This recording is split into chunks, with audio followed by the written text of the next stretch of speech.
The night my husband passed away, the funeral director called, "Ma'am, could you come here now?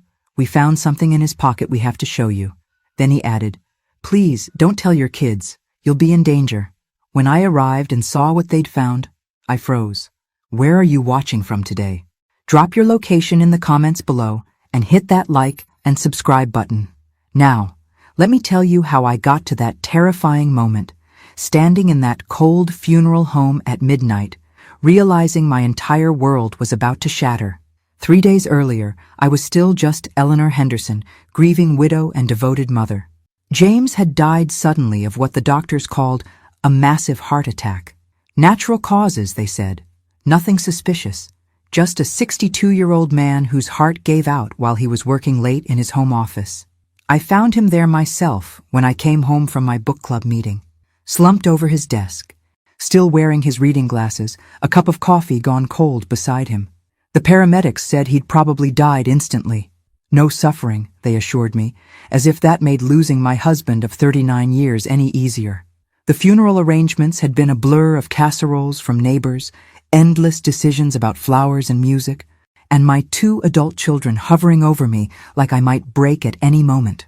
David, my oldest at 38, had taken charge with the efficiency of the successful attorney he'd become. Sarah, 35 and a registered nurse, kept trying to press sedatives on me that I didn't want. "Mom, you need to rest," she'd say, holding out little white pills. Grief is exhausting for someone your age. Someone my age, as if 64 was ancient, as if I hadn't been taking care of myself and everyone else for decades. "I'm fine," I'd tell her, the same words I'd been saying since James collapsed. Because what else do you say when your world implodes? That you feel like you're drowning? That the house feels too big and too quiet and full of memories that hurt to breathe? David had insisted on handling all the legal paperwork, sweeping in with his briefcase and important phone calls. "Don't worry about any of this, Mom. I'll take care of everything." He'd always been protective, maybe too protective, treating me like I was made of glass ever since his father died. The wake had been standing room only. James had been loved in our small Ohio town, respected for his work as an accountant and his volunteer efforts at the church. People shared stories about his kindness, his integrity, his devotion to family. Salt of the earth, they called him. A good man who'd worked hard and loved well. I'd stood there accepting condolences, wearing my black dress and appropriate grief, nodding at all the right moments. But inside, I was numb. 49 years since our first date, 39 years of marriage, and suddenly I was supposed to figure out who Elellanar Henderson was without James. The funeral service was beautiful. David gave a eulogy that had half the church crying, talking about what a wonderful father and husband James had been. Sarah sang his favorite hymn, her voice breaking on the high notes. I sat in the front pew, surrounded by flowers and sympathy, feeling like I was watching someone else's life. After the burial, after the last casserole had been delivered and the last sympathy card read, the house finally fell quiet. David and Sarah had both offered to stay, but I'd sent them home to their own families. I needed space to think, to process, to figure out what came next. That's when the phone rang. 11:47 p.m. according to the clock by my bed. "Mrs. Henderson, this is Robert Morrison from Morrison Funeral Home. I'm sorry to call so late, but something's come up that I think you need to see immediately." I'd been half asleep, drifting in that strange space between waking and dreaming where I kept forgetting James was gone. "Is everything all right? Is there a problem with the burial?" "Not exactly, ma'am. When we were preparing the final paperwork, we found something in your husband's suit jacket pocket that we missed during the initial preparation. Something that—" He paused, and I could hear him breathing. "Ma'am, I think you should come down here right away. And please, don't mention this to anyone else yet, not even your children." The way he said it made my blood run cold. "Mr. Morrison, you're scaring me. I don't mean to frighten you, but this is delicate, very delicate. Can you come now?" I looked around my empty bedroom, at James's side of the bed still unmade, at his reading glasses still sitting on the nightstand. "I'll be right there." The drive to the funeral home felt like something out of a nightmare. The streets of Cedar Falls were empty, streetlights casting long shadows across the pavement. I kept thinking about Mr. Morrison's voice, the careful way he'd chosen his words. don't tell your children. You could be in danger. What could James possibly have had in his pocket that would put me in danger? The funeral home looked different at night. Darker, more imposing, with only a few lights on in the back office. Mr. Morrison met me at the side entrance, his usual professional composure replaced by something that looked like genuine worry. "Thank you for coming, Mrs. Henderson. I know this is unusual, but given what we found..." He led me through a hallway I'd never seen before, past empty viewing rooms and into his private office. On his desk was a small evidence bag containing what looked like a folded piece of paper and a tiny electronic device I didn't recognize. "We found these in the inside pocket of your husband's suit jacket. The pocket was sewn shut from the inside, which is why we missed it initially. Your husband had clearly hidden these items deliberately." I stared at the bag, my heart pounding. "What are they?" Mr. Morrison pulled on latex gloves and carefully removed the items. The paper was actually several papers, folded tightly together. The electronic device was small and rectangular, with a tiny screen. "The device is a digital recorder, Mrs. Henderson. High-end, professional grade, the kind investigators use." He handed me the papers. "And these, well, I think you'd better read them yourself." With trembling fingers, I unfolded the first sheet. It was in James's handwriting, his careful accountant's script that I'd seen on Christmas cards and grocery lists for decades. But these words made no sense. David, suspicious financial activity, unexplained income, lifestyle beyond means, investigated source. I looked up at Mr. Morrison, confused. "I don't understand." "David makes good money as an attorney." "Keep reading," he said gently. The second page was more detailed. James had documented dates, amounts, suspicious behaviors. March 15th, David purchased new BMW, paid cash. Claimed bonus from firm. Checked with firm, no bonuses given this quarter. April 2nd, Sarah bought house in Maple Heights. $400,000 purchase price, minimal mortgage. Nurse salary insufficient for down payment. April 20th, both children asking detailed questions about my health, life insurance policies, will provisions. My hands were shaking so badly I could barely hold the papers. James was investigating our children? "There's more," Mr. Morrison said, his voice carefully neutral. "The recordings on the device, their conversations, between your children, about you and your husband." The room felt like it was tilting. "What kind of conversations?" Instead of answering, he pressed a button on the recording device. David's voice filled the small office, clear and unmistakable. "The old man's getting suspicious. He's been asking too many questions about the money." Sarah's voice responded. "We need to be more careful. Maybe it's time to move to phase 2. "What's phase 2? David again. "The plan we discussed. Make it look natural. Heart attack, stroke, something believable for their age." My legs gave out and I sank into the chair behind me. My children, my babies, talking about killing their father and me like we were obstacles in their way. Mr. Morrison stopped the recording. "Mrs. Henderson, I think your husband discovered something about your children that terrified him. These recordings suggest they were planning to harm you both. But James died of a heart attack. Natural causes." "Did he?" Mr. Morrison's question hung in the air between us. "Mrs. Henderson, your husband was a careful man, methodical. If he hid this evidence, if he was recording your children's conversations, he suspected something terrible." I thought about James's last few weeks, how distracted he'd been, working late in his office with the door closed, how he'd been asking strange questions about my daily routines, who I talked to, where I went. I'd thought he was just being overprotective after his recent cardiac workup. "There's something else," Mr. Morrison said, pulling out another sheet of paper. "Your husband wrote this letter. It's addressed to you." With shaking hands, I opened the letter. James's familiar handwriting blurred through my tears. "My dearest Eleanor, if you're reading this, then something has happened to me and my worst fears have been confirmed. Our children are not who we thought they were. I've been investigating them for months, and what I've discovered breaks my heart. They're involved in something dangerous, something that puts us both at risk. The recordings will tell you everything. Trust no one in our family except yourself. Contact Detective Ray Martinez at the state police. He knows about my investigation. I love you, and I'm sorry I couldn't protect you better. James." Detective Martinez, James had been working with the police. Mrs. Henderson, Mr. Morrison said carefully, I think your husband's death might not have been as natural as everyone believes. I stared at him, the implications slowly sinking in. You think they killed him? I think your husband thought they were planning to kill him. And now that he's gone, he didn't finish the sentence, but he didn't need to. If my children had killed their father, I was next. My phone buzzed with a text message. From David. Mom, I'm coming over in the morning. We need to discuss some financial matters regarding Dad's estate. For the first time since James died, I felt something other than grief. I felt afraid. I didn't sleep that night. I sat in my kitchen with James's evidence spread across the table, listening to recording after recording of my children casually discussing murder.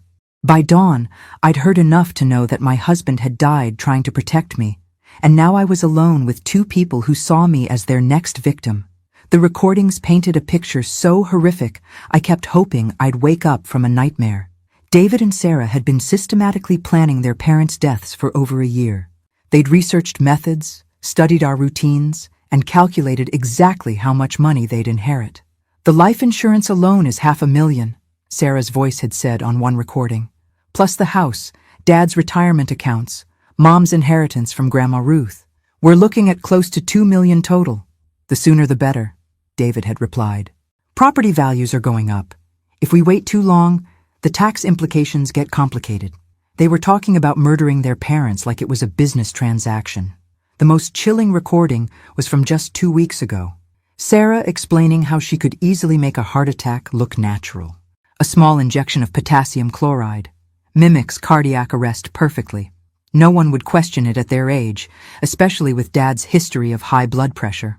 I'd been making coffee when I heard that one, and I dropped the mug, sending ceramic shards across the kitchen floor. That's how they'd killed James. My daughter, the registered nurse who'd sworn an oath to do no harm, had murdered her own father with a hospital injection. At 7:30 a.m., I called the number James had written down for Detective Martinez. State Police, Martinez speaking. Detective, this is Elellanar Henderson. I think you knew my husband. James? There was a pause. Mrs. Henderson, I was wondering when you'd call. I'm sorry for your loss. You know about the investigation. I know your husband was very worried about his children's activities. We've been working together for about 3 months. I'm sorry we couldn't prevent what happened to him. So you believe they killed him? Another pause. Mrs. Henderson, can we meet? Somewhere private? What I have to tell you isn't safe to discuss over the phone. We arranged to meet at a small diner outside town. I told him I'd be wearing a blue scarf so he could recognize me. As I was getting ready to leave, my phone rang. Mom? David's voice, bright and cheerful. I'm running a little early. I'm actually pulling into your driveway now. My heart stopped. I looked out the front window and saw his black BMW in my driveway. The one James had noted was paid for in cash. Oh, that's fine, honey. I'll put on some coffee. Actually, Mom, Sarah's with me. We thought it would be good for us all to talk together about Dad's affairs. Both of them. Here, now. I glanced at the kitchen table where all of James's evidence was still scattered. If they saw it, just give me a minute to tidy up, I said, forcing my voice to stay calm. You know how I am about keeping things neat. Of course, we'll wait in the car for a few minutes. Take your time. I hung up and frantically gathered all the papers and recordings, stuffing them into a shopping bag. Where could I hide them where my children wouldn't think to look? The basement? James's old workshop in the basement, behind his tool cabinet. I raced downstairs and shoved the bag into a space between the wall and the cabinet, pushing it as far back as possible. When I came back upstairs, David and Sarah were standing in my kitchen. David had used his key to let himself in. Mom, you look tired, Sarah said, studying my face with those sharp nurse's eyes. Are you sleeping? Are you taking the medication I gave you? The medication. I thought about the little white pills she'd been pushing on me since the funeral. Yes, I've been taking them. It was a lie. I'd been flushing them down the toilet, thinking they were just making me feel foggy and strange. Now I wondered what they really were. Good, Sarah smiled, but it didn't reach her eyes. Proper rest is important at your age, especially during grief. David was looking around the kitchen with the same sharp attention Sarah was paying to my face. Mom, we need to talk about some practical matters. Dad's bank accounts, the house, your financial situation going forward. Can't that wait? It's only been 4 days since the funeral. Actually, that's exactly why we can't wait, David said, pulling out a thick folder. There are time-sensitive issues. Tax implications, estate probate requirements. The sooner we get everything organized, the better protected you'll be. Protected. The word made my skin crawl. Sarah moved to the coffee pot. Let me make coffee for everyone. Mom, you should sit down. You're looking pale. As she busied herself with mugs and cream, I noticed her pulling something small from her purse, a tiny vial, almost hidden in her palm. My blood turned to ice. She was putting something in my coffee. Actually, I said, standing up abruptly, I just realized I have an appointment this morning with the insurance company about James's policy. Both of them turned to stare at me. What insurance company? David asked, his voice suddenly sharp. The life insurance. They need some paperwork signed. I was making it up as I went along, hoping I sounded convincing. Mom, I told you I'd handle all of that, David said. You don't need to worry about insurance paperwork. That's what I'm here for. I know, sweetie, but they specifically requested that I come in person. Something about signature verification. Sarah was still holding the coffee cup she'd been preparing for me. Can't you reschedule? We've driven all the way over here. I really can't. They said it was urgent. I grabbed my purse and jacket. Rain check on the coffee? I was halfway to the front door when David caught my arm. Mom.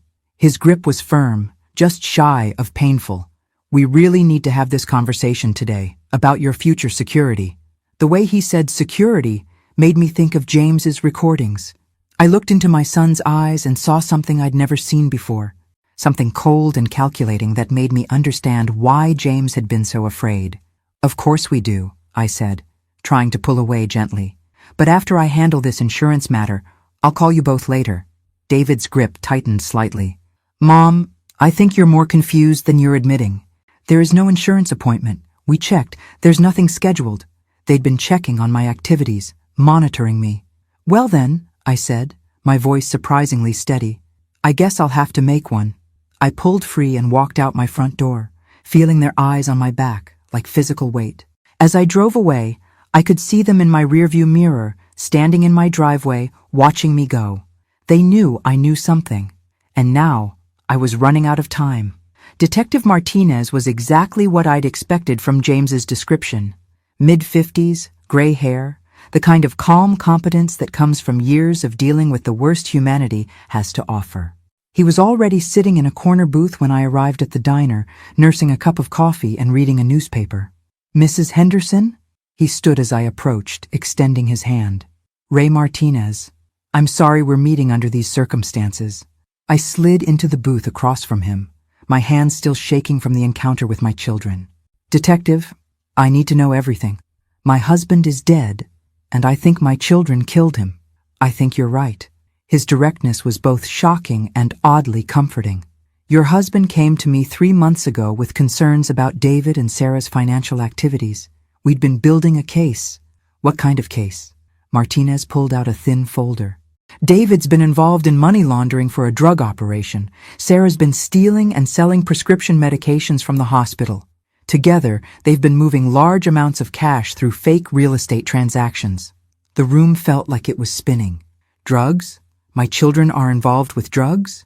Your son's law firm represents some very dangerous people. Mrs. Henderson. When he started skimming money from client accounts to fund his own lifestyle, he attracted the wrong kind of attention. Sarah's drug theft operation was his way of paying back what he owed. But they're successful. David has a thriving practice. Sarah has a good job. David's practice is mostly legal aid cases and small-time criminal defense. He makes maybe $80,000 a year. Sarah makes $65,000 as a nurse. Neither of them could afford their current lifestyles on legitimate income. I thought about the BMW, Sarah's expensive house, the designer clothes I'd noticed at the funeral. How much money are we talking about? David owes his criminal clients close to $200,000. Sarah's drug operation was bringing in about $50,000 a year, but most of that was going to pay interest on David's debt. Martinez leaned forward. Mrs. Henderson, your children weren't just planning to kill you for inheritance money. They were planning to kill you to stay alive. The implication hit me like a physical blow. Their clients would kill them if they couldn't pay? These aren't the kind of people who accept payment plans. Your husband's life insurance and your combined assets would have been enough to clear David's debt and give them both a fresh start. I pulled out my phone and showed him the text David had sent earlier. They're escalating. They tried to drug me this morning. Martinez read the message, his expression growing darker. Mrs. Henderson, I need you to listen to me very carefully. You're in immediate danger. These people have already killed once, and they're not going to stop now. What do I do? First, you can't go home, not alone. Do you have somewhere safe you can stay? I thought about my options. Most of my close friends were James's age or older. I couldn't put them at risk.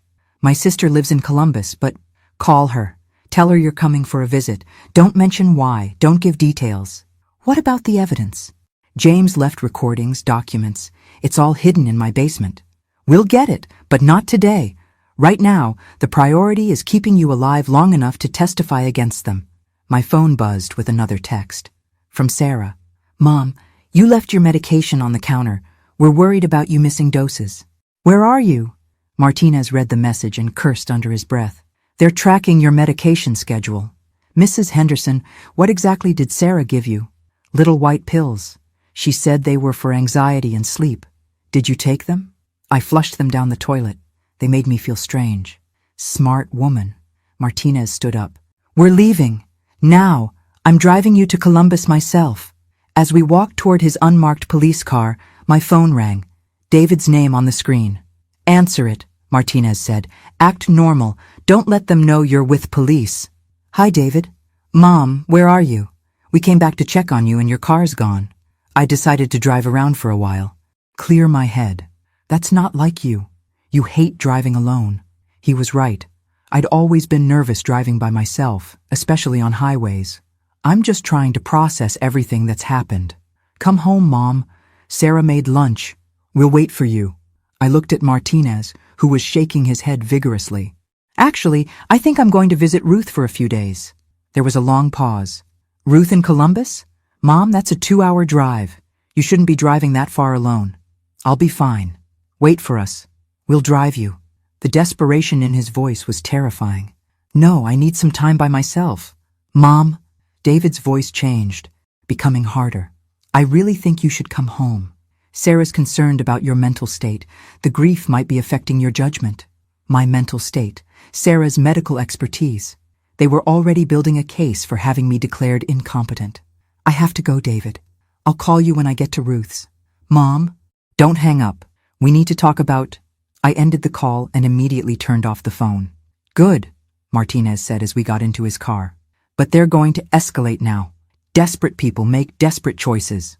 As we pulled out of the diner parking lot, I saw a black BMW turning into the entrance behind us. They followed me, I whispered. Martinez checked his rearview mirror and accelerated. Hold on, Mrs. Henderson. We're about to find out exactly how far your children are willing to go. The BMW was gaining on us, and I realized this quiet Sunday morning was about to become a lot more dangerous. The chase lasted 20 minutes and felt like a lifetime. Martinez drove with the practiced skill of someone who'd done this before, taking back roads and side streets I didn't even know existed. The BMW stayed with us for most of it, David driving with a recklessness that terrified me.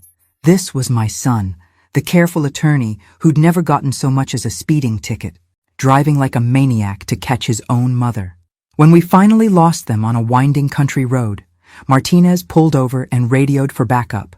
This is Detective Martinez, badge 4471. I have a witness in protective custody. Need immediate assistance with surveillance and arrest warrants. Witness in protective custody. That's what I was now.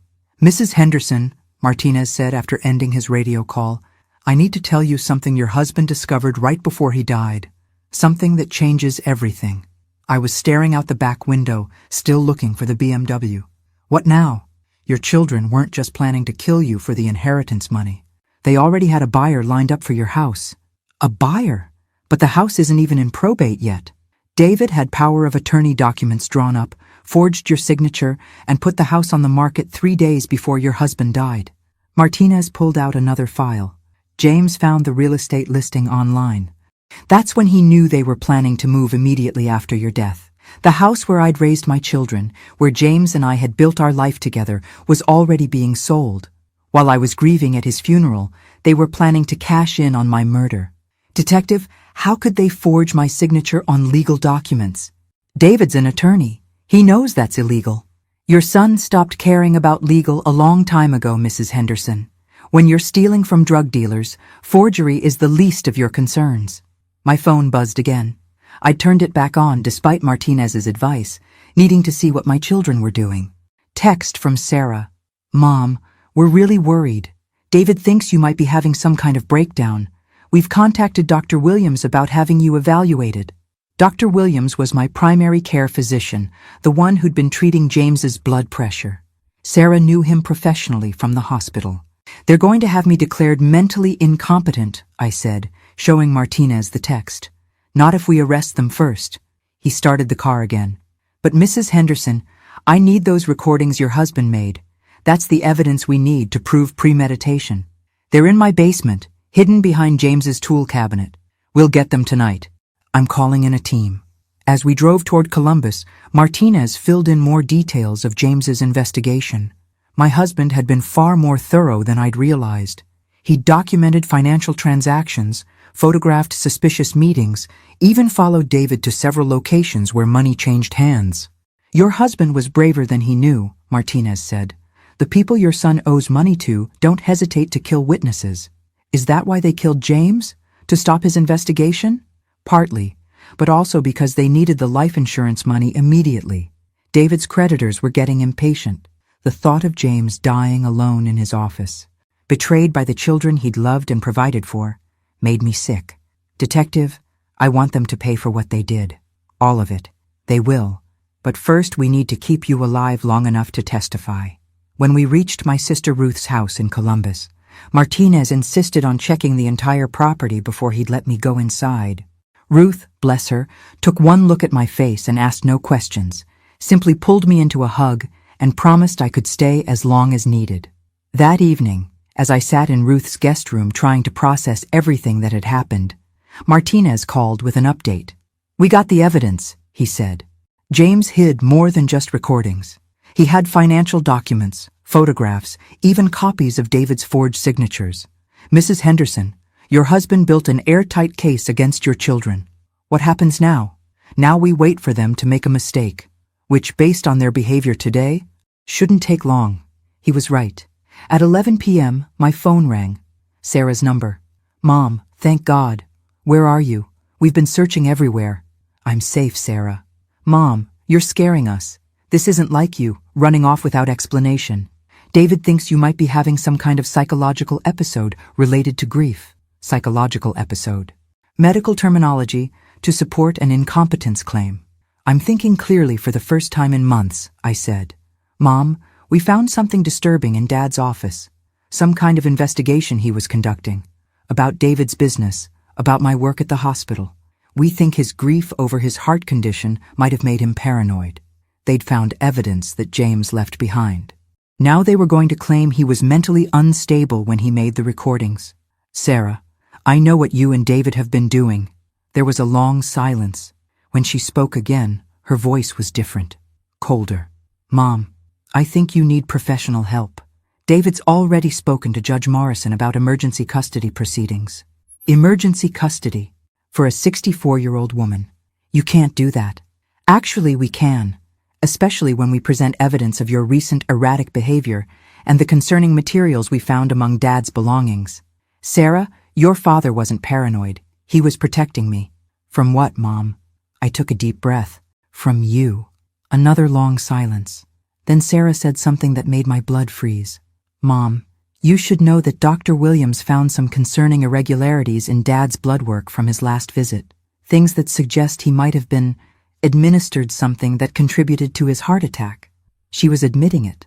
My daughter, the nurse I'd raised with love and pride, was telling me she'd murdered her father. And Mom? Sarah's voice was barely a whisper now. Those irregularities? They're exactly the kind that would show up if someone was slowly being poisoned. Someone like you. The line went dead. I sat in Ruth's guest room, holding a silent phone, finally understanding the true horror of my situation. My children hadn't just planned to kill me quickly for inheritance money. They'd been slowly poisoning me for months, just like they'd done to James. And now that I'd run, now that I knew the truth, they were going to accelerate their timeline. Detective Martinez was right. Desperate people make desperate choices. And I was about to discover just how desperate my children could be. 3 hours after Sarah's chilling phone call, Detective Martinez arrived at Ruth's house with 2 other officers and a mobile crime lab unit. The quiet suburban street suddenly looked like a scene from a police procedural, complete with unmarked cars and serious-faced people carrying equipment I couldn't identify. "Mrs. Henderson," Martinez said as he settled into Ruth's living room, "we've been busy since this afternoon. What your daughter said about blood work irregularities?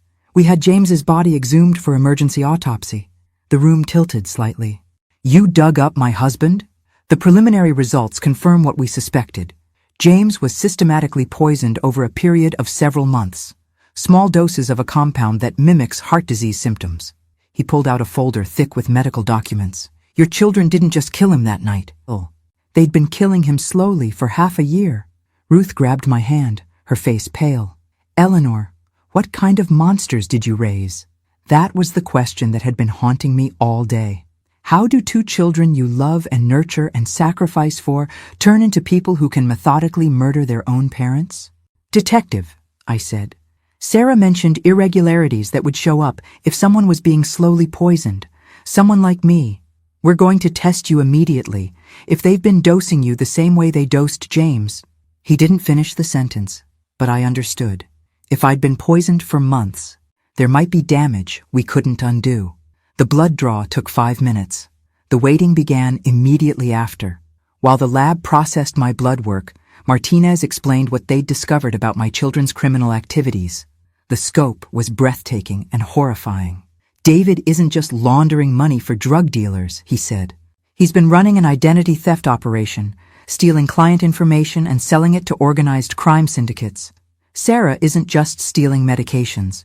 She's been falsifying patient records to hide deaths she's caused by giving incorrect medications to elderly patients." I stared at him. "Sarah's been killing her patients?" "At least 7 that we've identified so far. All elderly, all alone, all with significant assets that somehow ended up being donated to shell charities David established. My daughter wasn't just a murderer. She was a serial killer who targeted vulnerable elderly patients, stealing from them as they died." "How long has this been going on?" "Based on financial records? About 3 years. They've been perfecting their methods. 3 years. While I was proud of my successful children, while I was bragging to my friends about David's law practice and Sarah's dedication to nursing, they were systematically murdering innocent people." "Mrs. Henderson," said Officer Catherine Webb, Martinez's partner, "we need you to understand something crucial. Your children aren't just desperate for money anymore. They're cornered. When we arrest them, they're facing multiple counts of first-degree murder, conspiracy, elder abuse, and financial fraud. They're looking at life sentences without possibility of parole. Which means," Martinez continued, "they have absolutely nothing left to lose. People in that situation become extremely dangerous." As if to prove his point, my phone rang. David's number. "Answer it," Martinez said. "But we're recording everything now." "Hi, David." I tried to keep my voice steady. "Mom, we know where you are." The simple statement sent ice through my veins. "How? Did you really think we wouldn't check Aunt Ruth's house? We're in the neighborhood right now. Actually, we're parked across the street watching all the police cars at her house." I looked out Ruth's front window and saw the black BMW under a streetlight 2 houses down. "David, why are you doing this?" "Because you forced our hand, Mom. We tried to do this the easy way, the kind way. You would have just gone to sleep and never woken up. No pain, no fear, no knowledge of what was happening. But now?" His voice was getting harder, more desperate. "Now it has to be messy. The police know everything. Actually, they know some things. But not everything." David's voice took on that lawyer tone he used when he thought he was being clever. "For instance, they don't know about the bomb." Martinez grabbed the phone from me. "This is Detective Martinez, State Police. What bomb?" "Oh, hello, Detective. David Henderson here. I believe you've been investigating my family's private affairs." Even over the phone, I could hear the smug satisfaction in his voice. The bomb is simple but effective. Remote detonator, positioned to take out Ruth's house and everyone in it. Unless my mother comes out to talk to us in the next 5 minutes, we push a button and solve all our problems at once. Martinez was already gesturing to the other officers, who were evacuating Ruth and calling for the bomb squad. Henderson, you're talking about killing a police detective and multiple civilians. That's terrorism. That's survival, detective. My mother has evidence that could put Sarah and me in prison for life. You have evidence that could put us in prison for life. Removing all of that evidence and all the witnesses seems like good strategy. I grabbed the phone back. David, think about what you're saying. You're talking about murdering your aunt, murdering police officers, murdering me. Mom, we murdered Dad 6 months ago. We've been murdering you slowly for 4 months. We've murdered 7 innocent people in Sarah's hospital. At this point, a few more deaths just expedite our retirement plan. 4 months. They'd been poisoning me for 4 months, slowly destroying my health while I trusted them to take care of me in my grief. Why?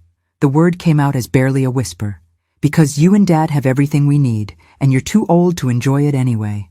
Because we're young and smart and deserve better than waiting around for you to die naturally. David's voice was matter-of-fact, as if he were explaining a business decision. Because we can. The line went dead. Martinez was shouting orders to evacuate the surrounding houses. The bomb squad was en route. Sharpshooters were taking positions. And I was standing in my sister's living room, finally understanding that the children I'd raised had become monsters capable of anything. Mrs. Henderson, Officer Webb said, we need to get you out of here immediately. But as we headed toward the back door, an explosion rocked the house. Not the big explosion David had threatened, but something smaller. Precise. The power went out. The phones went dead. And in the darkness, I heard Sarah's voice coming from somewhere inside the house. Hello, Mother. Surprise. In the chaos that followed, I learned something about myself I'd never known before.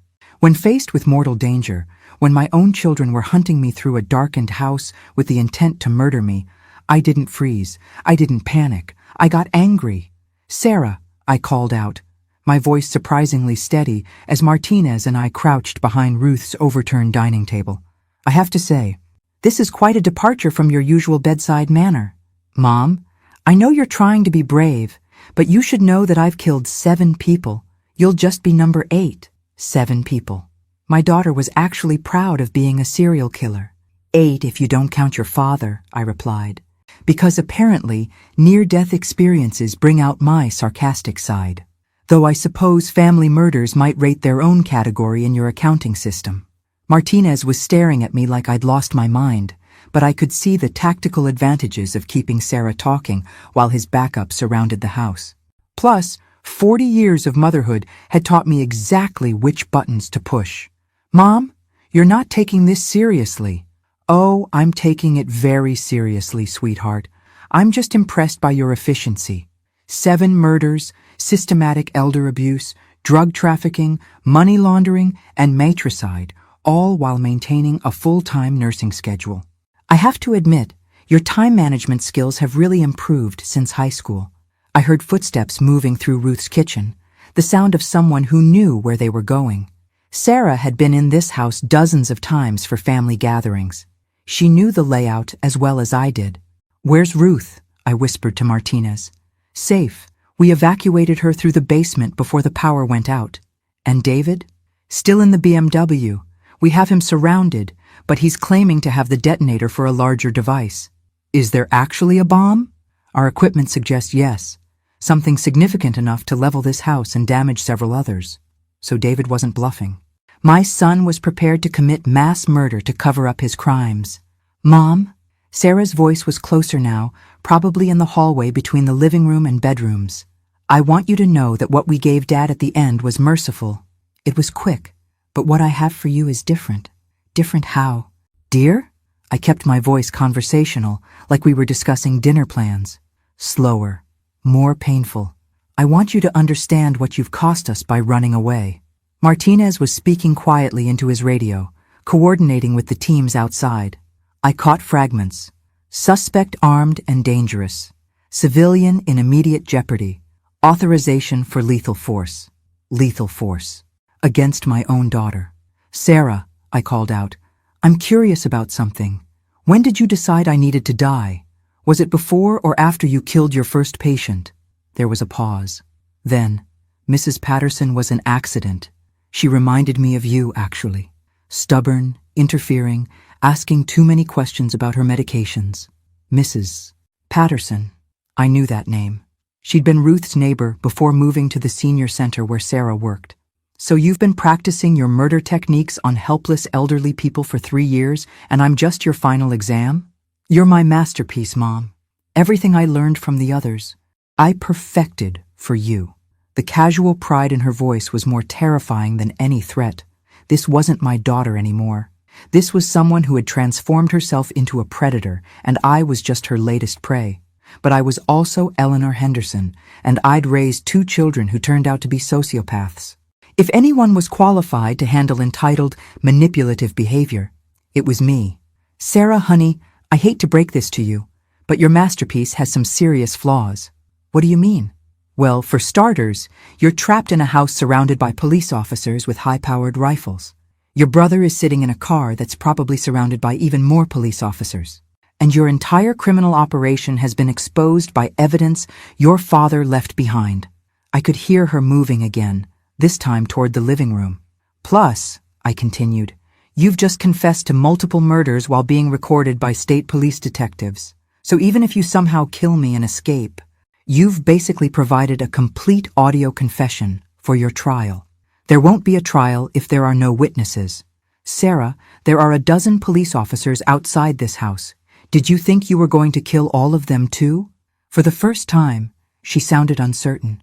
We have a bomb. David has a bomb. You have a syringe full of whatever poison you've been using to kill people. That's not exactly an equal exchange rate. Martinez was holding up 3 fingers, then 2, then 1. The tactical team was moving. Besides, I said, raising my voice to cover the sound of officers entering through the back door, you made one critical error in your planning. What error? You assumed I was the same helpless woman you've been slowly poisoning for 4 months. You assumed I'd just lie down and let you murder me like I let you murder your father. The lights suddenly came back on. Sarah was standing 15 feet away, holding a syringe, her face twisted with a rage I'd never seen before. But here's the thing about being slowly poisoned, sweetheart. It makes you weak and tired and confused. And once you stop being poisoned, I stood up from behind the table, no longer hiding. You start getting your strength back. Mom, don't move. Or what? You'll inject me with poison? Sarah, there are 6 police officers with guns pointed at you right now. Your criminal career is over. She looked around wildly, finally seeming to understand her situation. Now, I said, put down the syringe and surrender, or discover what happens when you threaten the life of someone who's spent 40 years dealing with your temper tantrums. For a moment, I thought she might actually do it. Put down the weapon, give up, accept defeat. Instead, she lunged at me with the syringe and learned that a mother protecting herself can be far more dangerous than her children ever imagined. The gunshot was deafeningly loud in Ruth's living room. Sarah collapsed 3 feet away from me, the syringe skittering across the hardwood floor. She was still alive, but blood was spreading from her shoulder where the police bullet had hit her. Eleanor! Ruth's voice from the doorway, where Officer Webb was restraining her from running into what was still technically an active crime scene. I'm okay, I called back, though I wasn't entirely sure that was true. Watching your own child get shot by police, even when they're trying to murder you, does something to your internal equilibrium that I'm not sure has a name. Sarah was crying, but not from pain, from rage, even wounded and caught. She was furious that her plan had failed. This isn't over, she gasped as the paramedics worked on her shoulder. David still has the detonator. You're all going to die anyway. Martinez was kneeling beside her, reading her rights while the medical team stabilized her for transport. Sarah Henderson, you're under arrest for attempted murder, conspiracy to commit murder, elder abuse. The list went on for 2 full minutes. While the medics worked on Sarah, my phone rang. David again. Answer it, Martinez said. Let's see how he reacts to his sister being shot. Hi, David. Sarah's been arrested. I heard the gunshot. His voice was eerily calm. I assume she's dead? No, she's wounded. She'll live to stand trial. Pity. Well, it doesn't matter. Phase 2 is still operational. Phase 2? The bomb, Mother. I told you we had contingency plans. Through Ruth's front window, I could see the BMW still parked across the street, surrounded by police vehicles. David was sitting calmly in the driver's seat, holding what looked like a cell phone. David, I said, let me understand this. You're prepared to blow up an entire neighborhood, killing innocent families, just to cover up your crimes? I'm prepared to eliminate witnesses and evidence. The neighborhood casualties are unfortunate but necessary. Necessary. My son was planning mass murder and calling it necessary. How big is this bomb, David? Big enough to level 6 houses and damage a dozen others. Big enough to ensure that any evidence your father collected, any recordings he made, any witnesses who might testify against us, all cease to exist. Martinez was frantically coordinating with the bomb squad, who were trying to approach the BMW without triggering a detonation. David, there are children in these houses, innocent families who have nothing to do with our situation. Collateral damage, Mom. It's unfortunate, but Sarah and I have worked too hard building our operation to let one suspicious old man and his nosy wife destroy everything. One suspicious old man. He was talking about James, his own father, like he'd been an inconvenience rather than the man who'd raised and loved him. How long have you been planning this? The murders, the poisoning, all of it? 3 years of active planning. But honestly, I've been thinking about it since college. Do you know how frustrating it is to watch your parents sit on a fortune while you're struggling with student loans and entry-level jobs? So you've been planning to murder us since you were 25? I've been planning to inherit what should rightfully be mine. Yes, you and Dad are old. You've had your lives. Sarah and I are young, with decades ahead of us. It makes logical sense for the wealth to transfer to the people who can actually use it. The casual way he discussed murdering his parents was more chilling than Sarah's rage had been. At least Sarah had shown emotion. David was talking about double patricide like it was a business merger. David, your father left you both substantial amounts in his will. You would have inherited everything eventually. Eventually isn't good enough when you owe dangerous people $200,000 and they're threatening to break your legs. So this is all about gambling debts? This is about survival and opportunity. The gambling debts were just the catalyst that moved up our timeline. Martinez was gesturing for me to keep David talking while the tactical teams moved into position. What happens now, David? Let's say you detonate this bomb and kill dozens of innocent people. Then what? You think you'll just drive away and start a new life somewhere? Actually, yes. Sarah and I have new identities prepared, offshore accounts established, and a very nice little house in Costa Rica that doesn't extradite to the United States. They'd been planning their escape as carefully as they'd planned their murders. 3 years of preparation for this moment. You've thought of everything. We're not amateurs. Mom, we're professionals. Professional murderers. My children had become professional murderers. David, I said, I want you to know something before you push that button. What's that? Your father was proud of you. Even when he discovered what you were doing, even when he was building a case against you, he told Detective Martinez that he hoped he was wrong about you. He hoped you'd prove him wrong and choose to be the good man he'd tried to raise. For the first time, David's voice wavered slightly. Dad was naive. Dad was heartbroken. He loved you and Sarah more than his own life, and you repaid that love by murdering him. We did what we had to do. No, David, you did what you wanted to do. You chose money over family. You chose greed over love. You chose to become killers rather than decent human beings. Are you finished with the guilt trip, Mom? Because I really do need to detonate this device before the bomb squad figures out how to disarm it. I looked out the window at my son, sitting calmly in his car, ready to commit mass murder to protect himself from the consequences of his choices. Actually, David, I have one more thing to tell you. Make it quick. Your father's evidence, the recordings and documents you're so worried about, they're not in this house. There was a long pause. What do you mean? I mean James was smarter than you gave him credit for. He left copies of everything with Detective Martinez, with his attorney, and with the FBI. Killing me won't destroy the evidence. It'll just add mass murder to the charges you're already facing. Another pause, longer this time. You're lying. Am I? David, you're a lawyer. Do you really think your father would keep the only copies of evidence this important in one location? Through the window, I could see David's confident posture starting to change. For the first time, he looked uncertain. Besides, I continued, there's something else you don't know. What? Your father didn't just record your conversations about killing us. He recorded your conversations about your other victims. The elderly patient Sarah murdered, the clients you stole from, the drug dealers you're laundering money for. Even if you kill every witness in this neighborhood, the FBI has everything they need to dismantle your entire operation. The silence stretched on for almost a minute. Finally, David spoke, and for the first time since this nightmare began, he sounded like the little boy I'd raised instead of the monster he'd become. Mom? I'm scared. And despite everything he'd done, despite everything he'd planned to do, my heart broke a little for the child he used to be. I know you are, sweetheart, but it's time to stop running. What happened next will stay with me for the rest of my life. David Henderson, my eldest son, the little boy who used to bring me dandelions and tell me they were bouquets of sunshine, sat in his BMW across from his aunt's house and made a choice that defined who he really was. He could have surrendered. He could have put down the detonator, stepped out of the car, and accepted responsibility for his crimes. Instead, he chose to take as many innocent people with him as possible.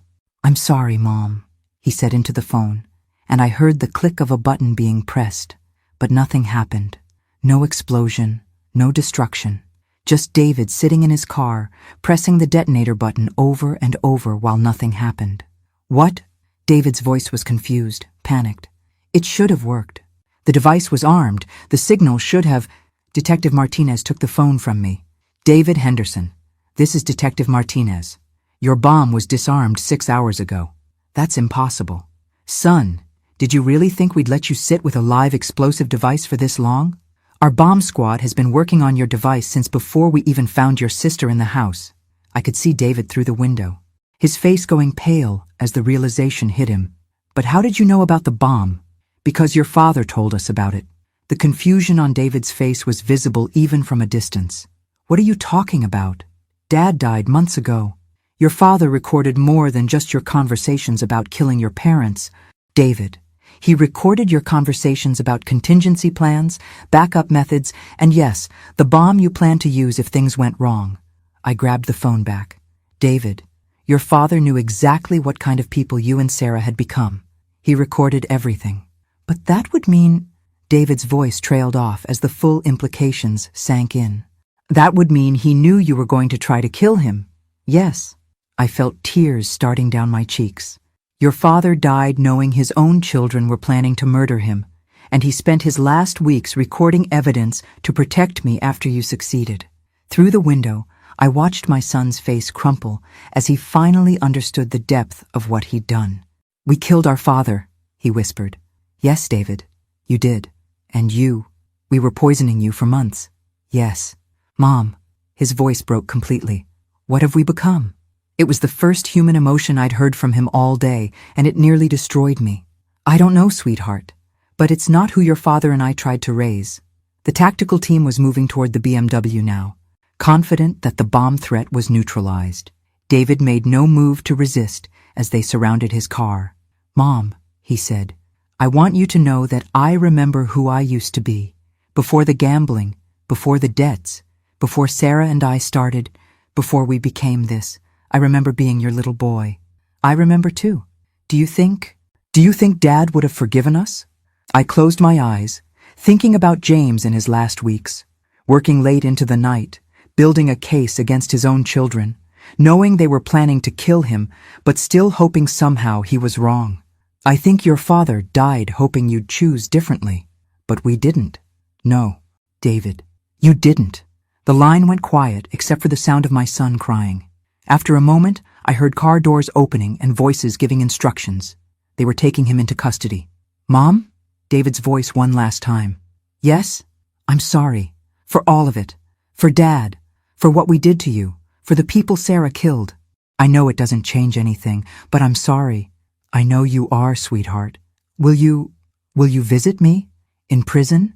I looked around Ruth's living room, at the overturned furniture and bloodstains on the floor, at the police officers and crime scene technicians documenting the evidence of my children's attempt to murder me, at my sister standing in the doorway, her face pale with shock and disbelief. I don't know, David. I honest to God don't know. The call ended as they arrested him. An hour later, as the last of the police cars drove away and Ruth's house began to feel like a home again instead of a crime scene, Detective Martinez sat with me in the kitchen while I tried to process what had happened. Mrs. Henderson, there's something else you need to know about your husband's investigation. I was so emotionally exhausted, I wasn't sure I could handle any more revelations. What now? James didn't just gather evidence about David and Sarah's crimes. He gathered evidence about their victims. All of them. Martinez pulled out another thick folder. Your daughter didn't just kill 7 patients at the senior center. She killed 17. Your son didn't just steal from 3 client accounts. He stole from dozens. The scope kept getting worse. How many people did my children hurt? Based on your husband's documentation, Sarah's victims number at least 23. David's financial crimes affected over 40 families. Martinez looked at me with something that might have been admiration. Mrs. Henderson, your husband built cases that will put away not just your children, but an entire network of criminals they were working with. An entire network? The drug dealers David laundered money for. The identity theft ring Sarah was selling patient information to. The corrupt officials who were taking bribes to look the other way. He closed the folder. James Henderson may have started investigating his own children, but he ended up exposing a criminal organization that's been operating in this state for over a decade. My husband, the quiet accountant who worried about our budget and read mystery novels in his spare time, had brought down an entire criminal network. Detective, can I ask you something? Of course. In your professional opinion, what would have happened if James hadn't discovered what David and Sarah were doing? If he hadn't recorded their conversations and gathered all this evidence? Martinez was quiet for a long moment.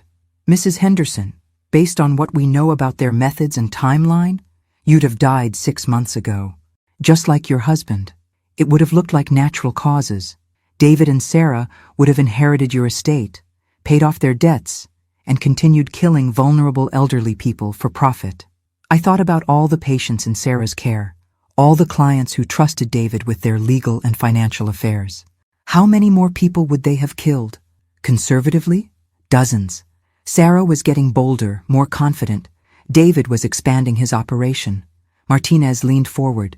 Mrs. Henderson, your husband didn't just save your life. He saved the lives of every person your children would have killed in the future. As I sat in my sister's kitchen that night, trying to understand how my life had gone from normal suburban widow to the target of my own children's murder plot in the span of a week, I realized something important. James hadn't just been protecting me with his investigation. He'd been protecting everyone. My husband died a hero. My children would die in prison. And I was going to have to figure out how to live with both of those truths. 6 months later, I stood in a courthouse in downtown Columbus, watching my children receive their sentences. Sarah got life without parole for 23 counts of first-degree murder, plus additional sentences for conspiracy, elder abuse, and financial fraud. She showed no emotion as the judge read the verdict, just the same cold calculation she'd shown that night in Ruth's living room. David got life without parole for conspiracy to commit murder, plus 40 years for financial crimes and racketeering. When the judge asked if he had anything to say before sentencing, he looked directly at me and said, "I'm sorry, Mom." I nodded. It was the best I could manage. The trial had been a media sensation. The Henderson Horror, the newspapers called it. Children of greed. The family that killed for money. Every day brought new revelations about the scope of their crimes. New victims coming forward. New evidence of just how far David and Sarah had fallen from the children I'd raised. The hardest part wasn't the public attention or the reporters constantly calling for interviews. The hardest part was sitting in that courtroom every day, listening to prosecutors describe in clinical detail how my children had methodically planned to murder their father and me. They played James's recordings for the jury. Hours of David and Sarah discussing the best methods to kill us, the timeline for our deaths, how to make it look natural. The jury listened in horrified silence as my daughter explained how different poisons affected elderly victims, as my son calculated exactly how much our deaths were worth to them financially. But there was one recording the prosecution saved for last, one that James had made just 3 days before he died. "If anyone is hearing this," James's voice filled the courtroom, "it means my children have succeeded in killing me, and Eleanor is in danger. I want everyone to know that I loved David and Sarah with all my heart. I wanted to be wrong about what they were planning. I hoped until my last breath that they would choose love over money, family over greed." His voice broke slightly on the recording. "But if you're hearing this, it means they made their choice. Eleanor, if you're listening to this, I need you to know that none of this is your fault. We raised them with love and values and every advantage we could provide. What they became is not a reflection of our parenting or our love. Some people choose evil. I don't understand why, but they do." The entire courtroom was silent except for the sound of James's voice. "Eleanor, I know this will be the hardest thing you've ever faced. Losing me, learning the truth about David and Sarah, surviving what they're planning to do to you. But I also know you're stronger than you realize. You're going to survive this, and you're going to rebuild, and you're going to find a way to be happy again." I was crying openly now, as were several jury members. "To David and Sarah, if you're somehow hearing this, I loved you. I always loved you. I wish I could have saved you from yourselves. I wish I could have found a way to reach the good people I know you used to be. But I couldn't let you hurt your mother. I couldn't let you keep hurting innocent people. I hope someday you understand that everything I did was because I loved you too much to let you destroy more lives." The recording ended with James saying, "Eleanor, live well, love again. Don't let what our children became destroy the happiness you deserve." When the verdicts were read and the sentences handed down, I felt something I hadn't expected. Relief. Not satisfaction, not justice served, but simple relief that it was over. As I walked out of the courthouse that final day, Detective Martinez caught up with me. "Mrs. Henderson, how are you holding up?" "I'm surviving, Detective. Some days that feels like enough. Have you thought about what comes next?" I had been thinking about that a lot lately. The house in Cedar Falls held too many memories, too much pain. Ruth had been urging me to move to Columbus, to start fresh, somewhere new. "Actually," I said, "I think I'm going to travel." James and I always talked about seeing Europe, Australia, places we put off visiting because we were saving money or waiting for the right time. That sounds wonderful. "Detective, can I ask you something? In your experience, do people really change? I mean fundamentally, at their core?" Martinez considered the question carefully. "I think people reveal who they really are when they're under pressure. Your children revealed themselves to be capable of terrible things. But Mrs. Henderson, you revealed yourself to be capable of incredible courage and strength." He was right. 6 months ago, I'd been a grieving widow who let her children make decisions for her, who trusted them completely despite warning signs I should have seen. Now I was someone who'd survived a murder attempt, testified against her own children, and was planning to see the world. James had been right. I was stronger than I'd realized. 3 weeks later, I was sitting in a cafe in Paris, watching people hurry past on the sidewalk, when my phone rang. Unknown number. "Hello? Mrs. Henderson? This is Lisa Morgan from the Victim Rights Coalition. We've been following your case, and we wondered if you'd be interested in speaking to other families who've been victims of elder abuse." I sipped my coffee and watched a young couple share a pastry at the table next to mine. They reminded me of James and me when we were young, full of hopes and dreams and the belief that love could conquer anything. "Mrs. Morgan, I appreciate the offer, but I'm not sure I'm ready for that." "Of course, but if you change your mind, we think your story could help a lot of people. Families who've been betrayed by their own children, elderly people who are being financially exploited, anyone who needs to know they can fight back." After I hung up, I thought about James's final message. Live well, love again. Don't let what our children became destroy the happiness you deserve. Maybe speaking to other victims could be part of living well. Maybe helping others recognize the warning signs I'd missed could be how I honored James's memory. But not yet. Right now, I was content to sit in a Parisian cafe, planning my next destination, grateful to be alive and free, and discovering who Elellanar Henderson could become when she wasn't defined by being someone's mother or wife. David and Sarah had taken my husband, my trust, my innocence about what people are capable of doing to those they claim to love. But they hadn't taken my future, and in the end, that made me the winner. I finished my coffee, pulled out the guidebook Ruth had given me, and started planning my trip to Rome. After all, I had a lot of living to catch up on. And as James had promised in his final recording, I was going to live well. Thanks for listening. Don't forget to subscribe and feel free to share your story in the comments. Your voice matters.